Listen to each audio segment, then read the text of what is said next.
Terima kasih atas kesempatan. Saat ini kami dari kelompok 3 akan membahas materi yang berjudul Analisis Investasi Publik. Tapi sebelum itu kami akan memperkenalkan kelompok kami. Saya Michael Marentek, ada Rino Firauhe, Stefan Jaya, dan Jonathan Tamaru. Kita masuk ke dalam pengenalan materi. Jadi analisis investasi publik atau pelaburan awam adalah kajian yang mengkaji kesan pelaburan kerajaan terhadap pertumbuhan ekonomi negara. Kepentingan pelaburan awam. Pelaburan awam penting untuk membangun infrastruktur dan pengkhidmatan awam yang memberi manfaat kepada rakyat. Analisa investasi publik adalah proses evaluasi yang dilakukan terhadap proyek atau program publik untuk menilai potensi keuntungan, dampak ekonomi, sosial, dan lingkungan yang dihasilkan. Tujuan dari analisis investasi publik adalah untuk membantu pengambil keputusan publik seperti pemerintah atau lembaga publik lainnya dalam mengalokasikan sumber daya secara efektif dan efisien. Berikut adalah langkah-langkah umum dalam analisis investasi publik. Yang satu, identifikasi proyek atau program. Tentukan proyek atau program publik yang akan dievaluasi. Proyek ini bisa berupa pembangunan infrastruktur, program kesehatan, pendidikan, atau proyek lainnya yang memiliki dampak publik. Yang kedua, penentuan tujuan investasi. Pahami tujuan dari proyek atau program tersebut.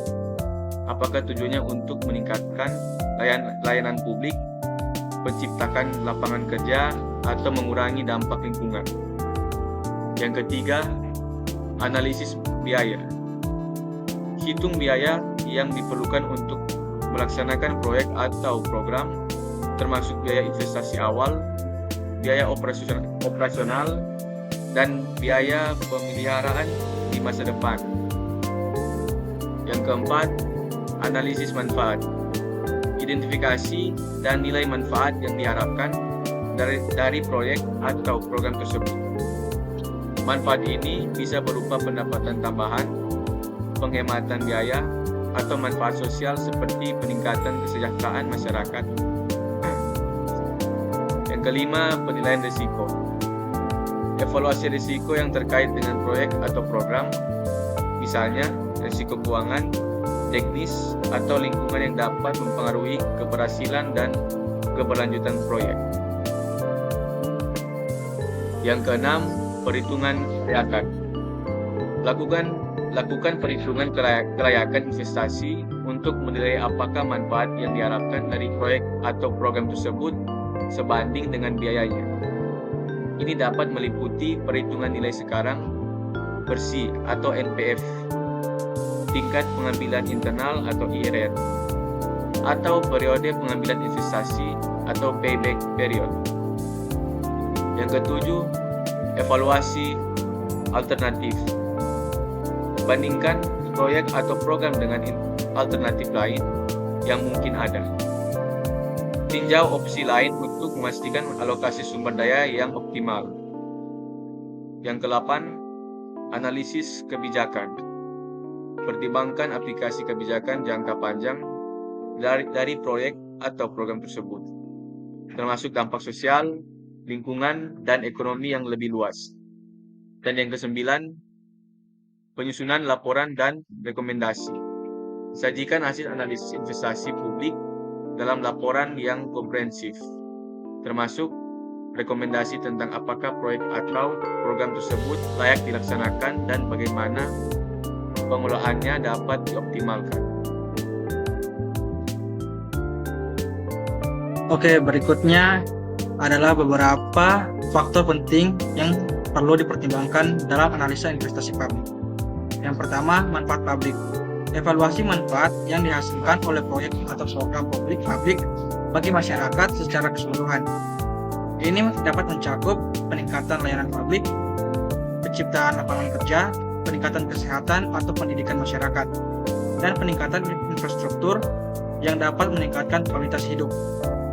Yang kedua, kelayakan finansial. Tinjau kelayakan finansial proyek atau program, termasuk perhitungan biaya dan pendapatan yang terkait. Pastikan bahwa investasi yang dilakukan dapat memberikan pengembalian atau manfaat ekonomi yang sebanding dengan biaya yang dikeluarkan. Yang ketiga, risiko. Evaluasi risiko yang terkait dengan proyek atau program. Hal ini meliputi risiko teknis, finansial, lingkungan, dan sosial yang dapat mempengaruhi keberhasilan dan keberlanjutan proyek. Pengelolaan risiko yang efektif diperlukan untuk mengurangi kemungkinan dampak negatif. Yang keempat, dampak lingkungan. Pertimbangkan dampak proyek atau program terhadap lingkungan, termasuk penggunaan sumber daya alam, emisi, kerusakan lingkungan, dan upaya mitigasi atau kompetensi yang diperlukan. Yang kelima, kesetaraan dan keadilan sosial. Pastikan proyek atau program mendukung prinsip kesetaraan dan keadilan sosial. Evaluasi distribusi, manfaat, dan dampaknya secara adil di antara berbagai kelompok masyarakat. Yang keenam, investasi kebijakan. Analisis investasi publik harus sejalan dengan tujuan dan kebijakan pemerintah yang lebih luas, termasuk kebijakan ekonomi, lingkungan, dan sosial. Yang ketujuh, partisipasi. Libatkan masyarakat atau pemangku kepentingan terkait investasi publik. Ini membantu memastikan bahwa kepentingan masyarakat dipertimbangkan secara holistik. Yang kedelapan, tingkat pengembalian investasi atau ROI. Evaluasi potensi tingkat pengembalian investasi dari proyek atau program. Analisis ini mencakup perhitungan nilai asuransi atau NPV, tingkat pengembalian internal atau IRR, periode pengembalian investasi atau payback period, dan metrik keuangan lainnya.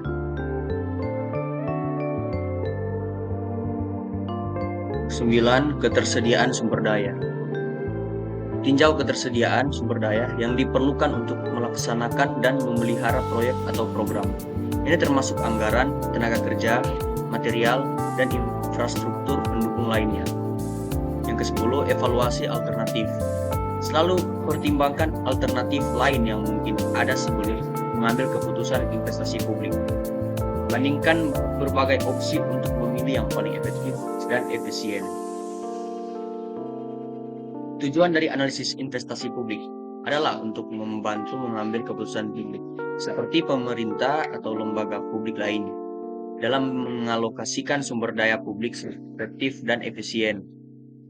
Nah, kesimpulan dari analisis investasi publik adalah pentingnya pendekatan yang sistematis dan terstruktur dalam mengalokasikan sumber daya publik untuk proyek atau program yang memberikan manfaat terbesar bagi masyarakat. Itulah hasil presentasi dari kami. Sekian dan terima kasih.